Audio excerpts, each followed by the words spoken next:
Hello people, welcome to my new video. जैसा मैंने पिछले वीडियो में बताया था, मैं एक सीरीज़ ऑफ वीडियोस बना रही हूँ जो कि आपको हर स्टेप पे हेल्प करेगा अगर आपको मास्टर्स परस्यू करना है फ्रॉम अ फॉरेन कंट्री।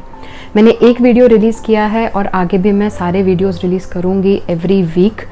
अगर आपने मेरा पहला वीडियो नहीं देखा है तो मैं रिक्वेस्ट करती हूँ वो वीडियो ज़रूर देखें। लिंक आपकी स्क्रीन पे अवेलेबल है, मैंने डिस्क्रिप्शन में भी उस वीडियो की लिंक दी हुई है। ये उस सीरीज़ का दूसरा वीडियो है। जो इस चैनल पे नए हैं उनके लिए I am Srishti Chaturvedi. I am pursuing my masters in global supply chain management from university of southern California USA। और मैं अपने एक्सपीरियंसेस से जो भी मैंने सीखा है वो सारे मैं एक्सपीरियंसेस आप लोगों के साथ शेयर करना चाहती हूँ ताकि आप लोगों के लिए थोड़ा इजी रहे, थोड़ा हेल्पफुल रहे डिफरेंट कंट्री में मूव कर पाना। इस वीडियो में मैं आपके साथ डिस्कस करने वाली हूँ वो 3 स्टेप्स जो कि आपको एग्ज़ाम देने के बाद करने हैं। So let's get started.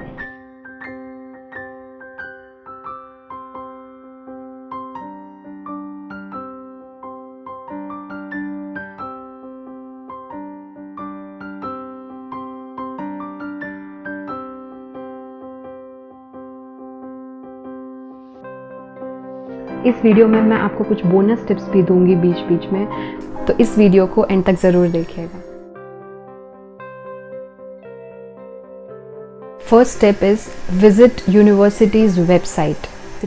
आप अपना एग्ज़ाम देने के बाद आपने जो जो यूनिवर्सिटी शॉर्टलिस्ट की हैं जिस भी कंट्रीज़ की और जो भी कोर्स के लिए, जैसा कि मैंने पहले वीडियो में आपको बताया था, वो शॉर्टलिस्ट करने के बाद आप उन यूनिवर्सिटीज़ की वेबसाइट्स पे जाइए। उन यूनिवर्सिटीज़ के वेबसाइट्स पे उनकी कंडीशंस चेक कीजिए, उन्हें कौन से डॉक्यूमेंट्स चाहिए हैं, उन्हें कौन से लेटर ऑफ रिकमेंडेशंस, कितने लेटर ऑफ रिकमेंडेशंस चाहिए हैं, SOPs, एसेस के क्वेश्चंस क्या हैं। वो एसेस के क्वेश्चंस आप एक वर्ड डॉक्यूमेंट में ऑलरेडी उनकी वर्ड लिमिट में टाइप करके रख लीजिए।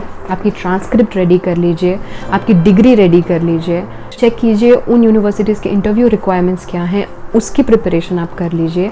बिकॉज जब एडमिट्स आना शुरू होते हैं तो इतनी सारी यूनिवर्सिटीज़ के आते हैं कि आपको प्रिपरेशन टाइम बहुत कम मिलता है। तो ये प्रिपरेशन आप एग्ज़ाम देने के तुरंत बाद शुरू कर दीजिए। हर यूनिवर्सिटी का एक अलग फोल्डर बनाइए अपने डेस्कटॉप पे, अपने लैपटॉप पे, और उसमें उनके जो भी रिक्वायर्ड डॉक्यूमेंट्स हैं सब कुछ उनके फोल्डर में वो डालते चले जाइए before even applying to the universities. ये मैं एप्लीकेशन से पहले का प्रोसीजर बता रही हूँ। सिर्फ डॉक्यूमेंट्स रेडी कीजिए, क्योंकि मैं अपना एक्सपीरियंस बताती हूँ। मुझसे 2 मिस्टेक हुई थी। पहली चीज़, मुझे डिग्री नहीं मिली थी, कॉन्वोकेशन हमारे कॉलेज में नहीं हुआ था तो मुझे डिग्री नहीं मिली थी, और तुरंत कॉलेज ख़त्म होते ही मेरा प्लेसमेंट हो गया था तो मैं जॉब के लिए चली गई, तो वहाँ भी डिग्री रिक्वायरमेंट नहीं था। 5 साल मेरे ऐसे चले गए जहाँ मेरी डिग्री की कोई रिक्वायरमेंट नहीं आई और मैं भी लेना भूल गई। मुझसे भी मिस्टेक हुई। जब एंड मोमेंट पे जब मैं एप्लीकेशंस भर रही थी तब मुझे पता चला कि डिग्री इनको चाहिए, स्कैन्ड कॉपी उन्हें चाहिए डिग्री का, और मेरे पास डिग्री नहीं है। और फिर बहुत बहुत बहुत मेहनत लगी। मेरे फैकल्टी मेम्बर्स ने मुझे हेल्प किया, मेरे फैमिली मेम्बर्स ने मुझे हेल्प किया, क्योंकि प्रॉब्लम क्या था, मेरा कॉलेज मध्य प्रदेश में था, मैं रहती गुजरात में थी, और वो ट्रैवल करना और विद डॉक्यूमेंट्स, और मेरे पैरेलली एप्लीकेशंस भी चल रहे हैं। बहुत होच पोच हो गया था, बहुत ट्रबलसम हो गया था, बहुत केओस हो गया था। इसलिए मैं आपसे कह रही हूँ डिग्री अपने पास पहले से रखिए, अगर नहीं है तो। उसका प्रोसेस थोड़ा, मैं गवर्नमेंट कॉलेज में थी, प्रोसेस थोड़ा लंबा था डिग्री लेने का, तो थोड़ा सा टाइम लग गया, बट मिल गई डिग्री। दूसरी चीज़ है ट्रांसक्रिप्ट में मैंने गलती की। मेरी ट्रांसक्रिप्ट मेरे पास नहीं थी, मुझे पता ही नहीं था ट्रांसक्रिप्ट होती क्या है। बेसिकली ट्रांसक्रिप्ट एक ऐसा डॉक्यूमेंट है जो आपके 8 सेमेस्टर, 4 साल का रिजल्ट एक पेपर में दे देता है।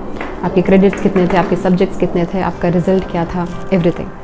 वो ट्रांसक्रिप्ट के लिए भी मुझे अलग से अप्लाई करना पड़ा, DD सबमिट करना होता है, उसके लिए वहाँ फिज़िकली प्रेजेंट रहना पड़ता है। यूनिवर्सिटी में, आपके कॉलेज में आपको फिज़िकली रहना पड़ता है। और अगर आप दूसरी सिटी में रह रहे हैं, आपका कॉलेज दूसरी सिटी में है, थोड़ा सा ट्रबलसम हो जाता है। तो ये चीज़ें आप एग्ज़ाम देने के तुरंत बाद शुरू कर दीजिए। आप अपने डॉक्यूमेंट्स इकट्ठे कर लीजिए। यूनिवर्सिटीज़ की वेबसाइट्स पे जो जो रिक्वायरमेंट है उनको पहले आप फुलफ़िल कर लीजिए।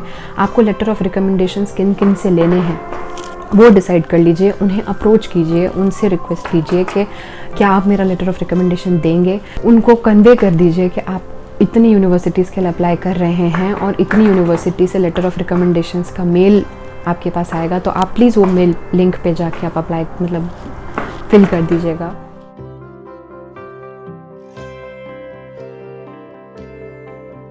Step 2, apply in first and second round. Step 1 में आपने सारे डॉक्यूमेंट्स इकट्ठे कर लिए, आपके पास सब कुछ अवेलेबल है, each and everything that is required in their application आपके पास सब अवेलेबल है। अब आपको अप्लाई करना है। आप यूनिवर्सिटीज़ की वेबसाइट्स पे जाइए, आप उनको जहाँ जहाँ उनकी जो जो रिक्वायरमेंट्स हैं डॉक्यूमेंट्स अपलोड कीजिए। जहाँ पर एसेज लिखने हैं आपने ऑलरेडी फोल्डर्स में एसे वर्ड डॉक्यूमेंट में बनाए हुए हैं, उनको कॉपी करके यूनिवर्सिटी की वेबसाइट पे पेस्ट कीजिए। LORs के लिए ईमेल IDs एंटर कीजिए जिनसे आपने बात की थी कि आप उनसे LOR अपना लेंगे। हर एक चीज़ आप उसमें डिफ़ाइन कर दीजिए, हर एक चीज़ आप अपनी कंप्लीट कर दीजिए और फिर आप सबमिट कर दीजिए। एक बोनस टिप दूंगी मैं इधर, हमेशा फर्स्ट एंड सेकेंड राउंड में अप्लाई कीजिए, थर्ड राउंड में कभी मत अप्लाई कीजिएगा। अगर आप थर्ड राउंड के लिए वेट कर रहे हैं तो मेरी मानिए आप नेक्स्ट ईयर अप्लाई कीजिए। फर्स्ट और सेकेंड राउंड मैं इसलिए कह रही हूँ बिकॉज हम इंटरनेशनल स्टूडेंट्स हैं, हमारे लिए चीज़ें वीज़ा, फ़्लाइट टिकट्स सब कुछ डिले होता चला जाता है। अगर आप थर्ड राउंड में अप्लाई करेंगे आपका रिज़ल्ट देर से आएगा, रिज़ल्ट देर से आएगा, आपका डिसीजन लेट हो जाएगा क्योंकि बाकी यूनिवर्सिटीज़ का ऑलरेडी डिसीजन आने शुरू हो जाएंगे और उसका देर से आएगा, आपका डिसीजन लेट हो जाएगा, आप अपने फाइनेंशियल डॉक्यूमेंट्स देर से दिखा पाएंगे, आपका I-20 यूनिवर्सिटी से आने में देर हो जाएगी। I-20 नहीं आएगा तब तक आप वीज़ा के लिए अप्लाई नहीं कर पाएंगे। अगर आप वीज़ा के एप्लीकेशन के लिए देर हो गए, वीज़ा के स्लॉट्स नहीं मिलेंगे, वीज़ा के स्लॉट्स एंड में बहुत मुश्किल होता है मिलना, वीज़ा के स्लॉट्स नहीं मिलेंगे, आप अपनी फ़्लाइट टिकट्स बुक नहीं कर पाएंगे और अगर आप अपनी फ़्लाइट टिकट्स बुक नहीं कर पाएंगे तो आप जहां आप जाना चाहते हैं वहां नहीं पहुंच पाएंगे। अगर आपको केओस अपनी लाइफ से कम करना है तो फर्स्ट और सेकेंड राउंड में एप्लीकेशन दे दीजिए। इंटरनेशनल स्टूडेंट्स के लिए second round is the deadline. आप फिफ्थ राउंड डेडलाइन मान के मत चलिए, वो हमारे लिए नहीं है। Second round is the deadline. मैंने सारे एप्लीकेशंस मोस्टली फर्स्ट राउंड में सबमिट किए थे, कुछ सेकेंड राउंड में किए थे जो मेरे से फर्स्ट में स्किप हो गए थे। मेरी जैसे डिग्री और ट्रांसक्रिप्ट नहीं था, कुछ डेडलाइंस ऐसी थी जो उससे पहले थी, मेरी डिग्री ट्रांसक्रिप्ट आई उससे पहले वो डेडलाइंस थी, तो मेरे से फर्स्ट राउंड स्किप हो गया। मैंने सेकेंड राउंड में अप्लाई किया और ट्रस्ट मी, मैंने जितने भी यूनिवर्सिटीज़ राउंड 1 और राउंड 2 में अप्लाई किए मुझे सबसे एक्सेप्टेंस आया है। और फरवरी तक मैं डिसाइड करके बैठ चुकी थी कि मुझे इस यूनिवर्सिटी में जाना है, मुझे इतनी फंडिंग चाहिए। मैंने वीज़ा का एप्लीकेशन मार्च में शुरू कर दिया था। वेल प्रिपेयर्ड रहेंगे तो आप टाइमली अपना काम ख़त्म कर पाएंगे। और फॉरेन कंट्री से मास्टर्स करना कोई 1 या 2 महीने का प्रोसेस नहीं है, ये सालों का प्रोसेस है। आपको बहुत प्रॉपर प्लानिंग चाहिए होगी, अदरवाइज़ एक स्टेप भी कहीं आप मिस किए तो आपका पूरी मेहनत पानी में चली जाएगी। तो राउंड 1 और राउंड 2 में ही अप्लाई कर दीजिए। दूसरी बोनस टिप मेरी तरफ से ये है कि आप एप्लीकेशन शुरू करने से पहले एक बार एडकॉम्स को आप मेल कीजिए, एडमिशन कमेटी को आप एक मेल ड्रॉप करिए, उनसे कहिए कि आपको ये यूनिवर्सिटी ज्वाइन करनी है, you are really excited to join this university और आप अप्लाई कर रहे हैं, can the application fee waiver be given to you. उनसे एप्लीकेशन फ़ी वेवियर के बारे में बात कीजिए। बहुत सारी यूनिवर्सिटीज़ हैं जो कंडीशंस रखती हैं कि आप हमारा ये सेशन अटेंड कीजिए, आपको उसमें कोड मिलेगा, आप वो कोड एप्लीकेशन में डालिए, आपकी एप्लीकेशन फ़ी माफ़। एप्लीकेशन फ़ी आप अगर 8 से 10 यूनिवर्सिटीज़ अप्लाई कर रहे हैं और अगर 8 से कम 5 या 6 में आपका एप्लीकेशन फ़ी वेव हो जाती है, that's a huge saving for you. हम इंटरनेशनल बच्चों के लिए पैसा जितना बचे उतना अच्छा। तो ट्राई कीजिए, बात कीजिए। आप कम्युनिकेट नहीं करेंगे एडकॉम्स को तो उनको पता नहीं चलेगा। आप उनसे पूछेंगे तो वो आपको ज़रूर कोई ना कोई सोल्यूशंस देंगे, आपको एप्लीकेशन फ़ी वेवियर मिलेगा। एक बार मेल ड्रॉप करके देखिए।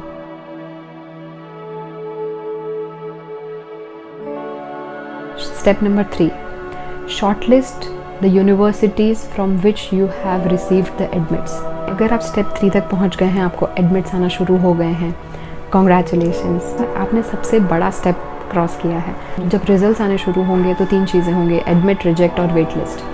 अगर आप एडमिटेड हैं तो आपको यूनिवर्सिटी की वेबसाइट पर जाके उनको कंफर्मेशन देना पड़ेगा कि आप उनकी ही यूनिवर्सिटी ज्वाइन करना चाह रहे हैं। अगर आप रिजेक्टेड हैं, बुरा मत मानिए, दूसरी यूनिवर्सिटी से एक्सेप्टेंस आ जाएगा। अगर आप वेट लिस्टेड हैं तो यूनिवर्सिटी जनरली 15 to 20 डेज़ या 1 महीने मैक्सिमम में आपको बता देंगे कि वो वेट लिस्ट से आप रिजेक्ट में कन्वर्ट हुए हैं या वो वेट लिस्ट से आप एक्सेप्टेंस में कन्वर्ट हुए हैं। सारे रिजल्ट्स आने के बाद अब आपके हाथ में है, the ball is in your court to decide which university you have to choose. सारे एडमिट्स जो भी हैं सबको आप एक लिस्ट बनाइए, सबको बाइफरकेट कीजिए, ट्यूशन फीस कितनी है, कौन सी सिटी में है वो यूनिवर्सिटी, उस सिटी का लिविंग एक्सपेंस क्या है, उस सिटी में एम्प्लॉयमेंट अपॉर्चुनिटीज़ कैसी हैं, जिस कोर्स के लिए आप जा रहे हैं उस कोर्स के लिए, उस यूनिवर्सिटी का प्लेसमेंट रेट क्या है। अगेन प्लेसमेंट रेट मतलब ग्रेजुएशन के बाद कितने लोगों को जॉब मिली है। सारी चीज़ें लिस्ट डाउन कीजिए, बाइफरकेट कीजिए और फिर डिसाइड कीजिए आपका फ़ायदा किस में है। अगर आपको ट्यूशन फीस से मतलब नहीं है, अगर आपके पास फंडिंग अच्छी खासी है, तो आप ऐसी यूनिवर्सिटी चूज़ कीजिए जहाँ मतलब फिर आपको ट्यूशन फीस वाला बैरियर ही हट गया, वो हटा दीजिए। बट अगर आपकी tuition fees is the biggest barrier, तो आप उसको सबसे टॉप पे रखिए। उसके अकॉर्डिंग आप लिस्ट डाउन कीजिए कि इसकी ट्यूशन फीस सबसे कम है तो ये मेरी पहली प्रायोरिटी होगी, और फिर मैं बाकी चीज़ों पे आऊँगा। अगर आपके लिए सिटी मैटर करती है तो आप वो सिटी के टर्म्स में रैंक दीजिए अपनी यूनिवर्सिटीज़ के जो भी एडमिट्स आए हैं उनको। इस स्टेप में भी मैं एक बोनस टिप दूँगी आपको, आप स्कॉलरशिप के लिए एडकॉम से बात कीजिए। कुछ यूनिवर्सिटीज़ हैं जो सामने से आपको स्कॉलरशिप प्रोवाइड करेंगे। मुझे 4 यूनिवर्सिटीज़ में से स्कॉलरशिप सामने से ऑफ़र हुई थी। उन्होंने एडमिट के साथ ही मुझे बोल दिया था कि you are admitted and you have received this much amount of scholarship चाहे छोटी हो चाहे बहुत बड़ा अमाउंट हो, स्कॉलरशिप होती है। It really helps a lot. अगर आपको $10,000 की भी स्कॉलरशिप मिलती है, वो हमारे लिए बहुत बड़ी चीज़ है। कन्वर्ट कर लीजिए आप इंडियन रुपीज़ में। 7 से 8 लाख के बीच में आपको वेव होता है, सीधा वेव होता है। 7 से 8 लाख इंडिया में एक साल में लोग कमा पाते हैं, एक साल की तनख्वाह है इतनी। तो आप जितना भी आप एफर्ट डालेंगे एडकॉम्स के साथ, एडकॉम्स को भी पता चलेगा आप रियली इंटरेस्टेड हैं ये यूनिवर्सिटी ज्वाइन करने में। तो आप उनको एक मेल डालिए कि मुझे स्कॉलरशिप चाहिए, is there any criteria that I need to follow. Scholarship में भी 2 तरह की होती है, एक नीड बेस्ड स्कॉलरशिप होती है, एक मेरिट बेस्ड स्कॉलरशिप होती है। मेरिट बेस्ड स्कॉलरशिप उन लोगों के लिए होती है जो बहुत आउटस्टैंडिंग परफॉर्मर्स होते हैं इंटरनेशनल नेशनल लेवल पे। नीड बेस्ड स्कॉलरशिप मैंने अप्लाई की थी। नीड बेस्ड स्कॉलरशिप होती है जिनको ज़रूरत है उनके लिए। आप पूछिए उनसे कि क्या कोई नीड बेस्ड स्कॉलरशिप है, वो आपको रिप्लाई करेंगे कि आप उनको 200-300 वर्ड्स में एक आप ऐसे जैसा दीजिए कि आपको ये स्कॉलरशिप क्यों चाहिए। तो आप उस ऐसे में सब चीज़ें मेंशन कीजिए कि आपकी फैमिली में सोर्स ऑफ इनकम आपके फादर हैं, he is the only one who is earning, उन पे 5, 6, 7 लोग डिपेंडेंट हैं, वो he is the sole bread earner, बाकी लोग उन पे डिपेंडेंट हैं।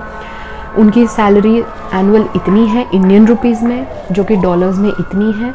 यहाँ की फ़ीस इतने डॉलर्स है जो कि बहुत मुश्किल है मैनेज कर पाना। तो आई एम लुकिंग फॉरवर्ड कि आप मुझे स्कॉलरशिप दें तो मैं ये यूनिवर्सिटी ज्वाइन कर पाऊँ, and I am really willing to join this university, but due to the lack of funds थोड़ा सा प्रॉब्लम हो रहा है डिसीजन लेने में। आप स्कॉलरशिप का पूछेंगे, आपको स्कॉलरशिप मिलेगी, कम अमाउंट मिलेगा, बट स्कॉलरशिप होती है। यहाँ का $1000 भी अगर आपको मिल रहा है तो वो हमारे लिए तो बहुत बड़ी चीज़ है। आप इंडियन रुपी में कन्वर्ट कीजिए सीधा। मैं अभी नई इंडिया से US आई हूँ, तो मैं सारी चीज़ें इंडियन रुपी में कन्वर्ट करती हूँ। ये थोड़ा स्टार्टिंग कुछ मंथ्स रहता है, भूत सवार रहता है, बट ग्रेजुअली फिर हम बंद कर देते हैं। बट स्टार्टिंग में हर चीज़ इंडियन रुपी में कन्वर्ट कीजिए, आपको बहुत ऐसा यहाँ का छोटा अमाउंट भी आपको इंडियन रुपी का बहुत बड़ा अमाउंट लगेगा। ये 3 स्टेप्स हैं जो आपको फॉलो करने हैं एग्ज़ाम देने के बाद। आगे के भी स्टेप्स मैं आपको बताऊंगी। हर फ्राइडे मैं वीडियो रिलीज़ करूंगी। Don't forget to watch my videos on every Friday.